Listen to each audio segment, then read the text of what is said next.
Welcome to my second year of reviewing movies for Halloween this year. I did this last year where I reviewed a lot of films that either take place during Halloween or they're fun to watch around Halloween. I had a fun time doing it, and I'm looking forward to doing it again this year. And the first one I'm going to be doing for a movie that I was going to do a review for last year, but unfortunately I couldn't have the time to make it last year because I did a lot of these and I needed a break around that time, so I decided to save it for this year. And that review is for The Cabin in the Woods, directed by Goddard and stars Kristen Connolly, Chris Hemsworth, Kranz, Jessie Williams, and Hutchison. And it is about a group of friends that decide to spend the weekend at a cabin where they just have fun, swim in the lake, and just drink alcohol. But then some unexpected visitors come in and ruin their fun, and they have to find a way to escape the woods, as well as learning more about what's going on around this cabin and learning a dark secret that has been happening for years. This movie was created as an idea that was done by both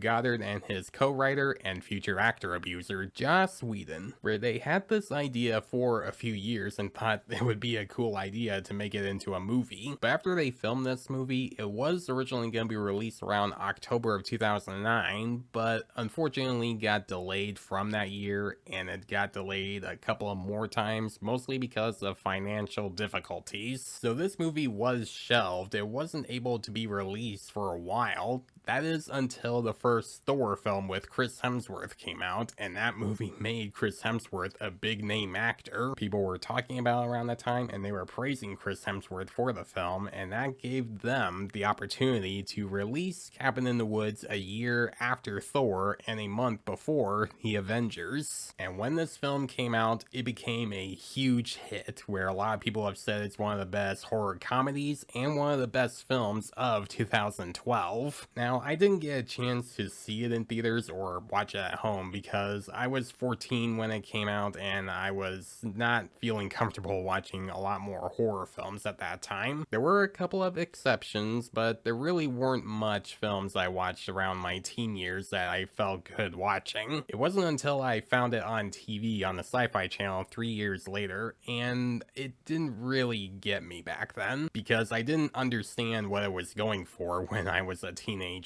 I didn't understand what it was trying to poke fun at or pay homage to, where it would pay homage to movies like The Evil Dead and Texas Chainsaw Massacre. It wasn't until I reached my adult years and watched more of the horror films that this one was inspired by, and learned more about the cliches and the tropes that usual horror films, whether good or bad, would often follow. And this movie does have some usual tropes where you would have characters that would make decisions that don't make sense, that are completely stupid, and would kind of lead them to getting killed or injured, and having the same boring jump scares over and over again that aren't effective and are just a sound effect. And of course it would have the usual character tropes that people have grown tired of seeing, like the dumb blonde, the jock, the scholar, the goofball, and the good one. Now when this film starts and you're getting introduced to our 5 main characters, you instantly think to yourself, okay, I know where this is gonna go. This is gonna go the typical horror movie route, where a group of friends go to a remote location and of course something horrible happens. But if you pay attention to the little hints and clues that the first act has, they start to unravel the plot a little bit more as the film progresses. And then you get to the second act where all the bad stuff hits the fan and you're seeing different stuff happen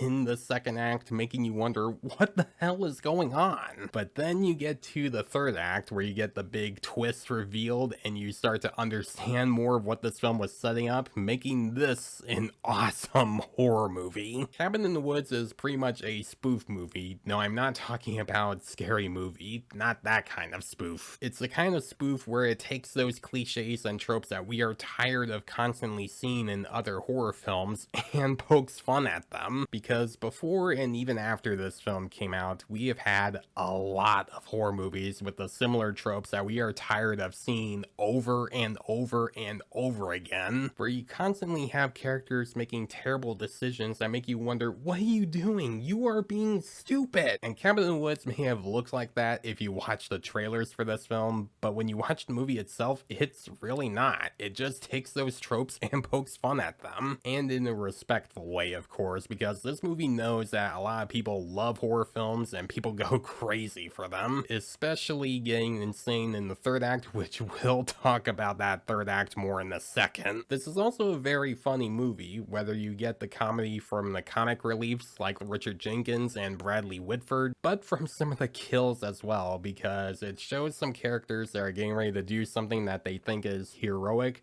but then just switches it around and it becomes a big kill that you wouldn't expect. And you laugh at that because it catches you off guard, and the way they set it up makes it a funny moment. Now, as for our main 5 characters, they don't bring much to the story in regards to having character development, where they're supposed to be poking fun at the typical horror movie characters that we would often see, and that's really all they are, but that doesn't make them bad characters because they do bring something different to them. Like, there's this one character that does drugs named Marty who for some reason reminds me of Shaggy from Scooby-Doo, and he's the only one in this film that's getting suspicious about what's going on, while others don't really see it as a big deal, and others would either get drunk and some others would really just want to focus on their private time. And you also have some of them that are actually making smart decisions when they're not following the usual character tropes. Like, one of them comes up with an idea about barricading the whole cabin after finding something outside, and the acting from all 5 of them is pretty solid. Like, Chris Hemsworth is good as this jock character who is dating Anna Hutchison, who is also a Power Ranger. Yep, a Marvel character and a Power Ranger are dating in this movie. But I would say that the best actor in this cast is actually Kristen Connolly, who brings a lot of emotion and sympathy to the character. And when you see her go through all the bad stuff throughout the film, you start to feel some sympathy for her and you want her to live. And now for the finale, which no spoilers of course,